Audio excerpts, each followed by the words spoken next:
እግዚአብሔር ዘርን አይጠላም። እግዚአብሔር የሚጠላው ዘረኝነትን ነው።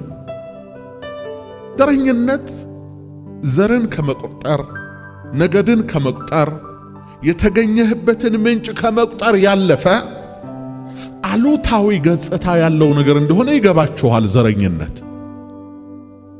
አንዳንዶች ግን ድካም ሲሰማቸው ወይ የተጠቁ ሲመስላቸው ወይ አንዳች ቁማር ሲያስቡ ዘር የሚባል የሆነ ቦክስ አለ፣ ዘርለው እዛ ይገባሉ። መግባታቸው አይደለም የሚደንቀው፣ አንተም ከነሱ ጋር እነሱን እንድትመስል በብዙ መንገድ ሎቤ ያደርጉሃል። እንዳትተባበራቸው። ሁለተኛ ከሴሰኞች ጋር አትተባበሩ ተብለናል።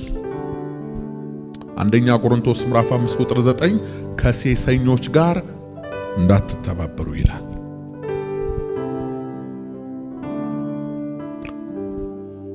ሶስተኛ ከጣዖት አምላኪዎች፣ ከሰካራሞች፣ ከነጣቂዎችና ከተሳዳቢዎች ጋር እንዳትተባበሩ ይላል። አትተባበሩ። ከሰካራሞች ጋር አትጠጡ አይደለም ያለው፣ አትስከሩ አይደለም። ይሄ ላንተ አልተፈቀደልህ። ጭራሽ አትተባበሩ። መተባበር ምንድነው? አጉል ጻድቅ ለመምሰል ወደ ኪስ አትግባ ነው።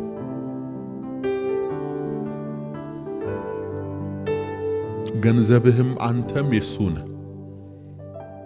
በማን ገንዘብ ነው ለሰካራም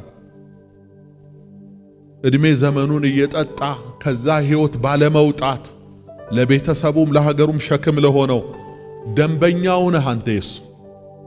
አፉ ጋንጋን እያለ ነው መጥቶ ደግሞ የደሃ አባት ምናን ሲለ እንትን ትፈልጋለህ አንተ፣ ቅኔ ትፈልጋለህ።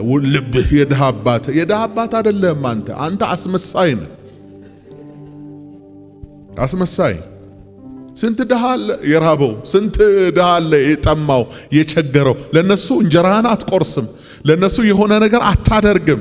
አንተ ለዚህ በአራዳ ቋንቋ ለሚለምን የሆነ ነገር ለሚያደርገው ኪስ ውስጥ ትገባለህ ማለት ነው።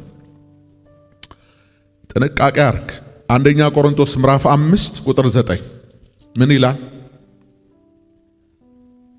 ከሴሰኞች ጋር እንዳትተባበሩ በመልእክቴ ጻፍኩላችሁ። በጠቅላላው የዚህን ዓለም ሴሰኞችን ወይም ገንዘብን የሚመኙትን ነጣቂዎችን ወይም ጣዖትን የሚያመልኩትን አላልኩም።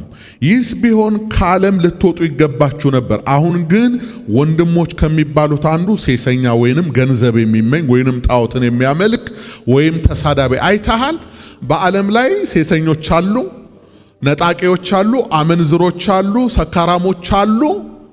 እነሱ የሚተዳደሩበት የዓለም ሕግ አላቸው። ከነሱ ጋር በስራ ልትገናኝ ትችላለህ። በማህበራዊ ህይወት ልትገናኝ ትችላለህ። ጭራሽ ከነዚህ ሁሉ ተነጥለ ብቻህን ኑር እየተባልክ አይደለም። ግን በእግዚአብሔር ቤት ውስጥ በአማኞች መካከል ደግሞ አሉ አለኩ። አይተሃል? ክርስቶስ ኢየሱስን በህይወት የማይኖሩት አሉ። እነሱ አሉ። አመንዝሮች አሉ፣ ሰካራሞች አሉ፣ ተሳዳቢዎች አሉ፣ ምኖች አሉ። የስም ክርስቲያን፣ የስም አማኝ ከነዚህ ጋር አትተባበር፣ ከነዚህ ጋር እንጀራ ምግብ ሁሉ አትብላል።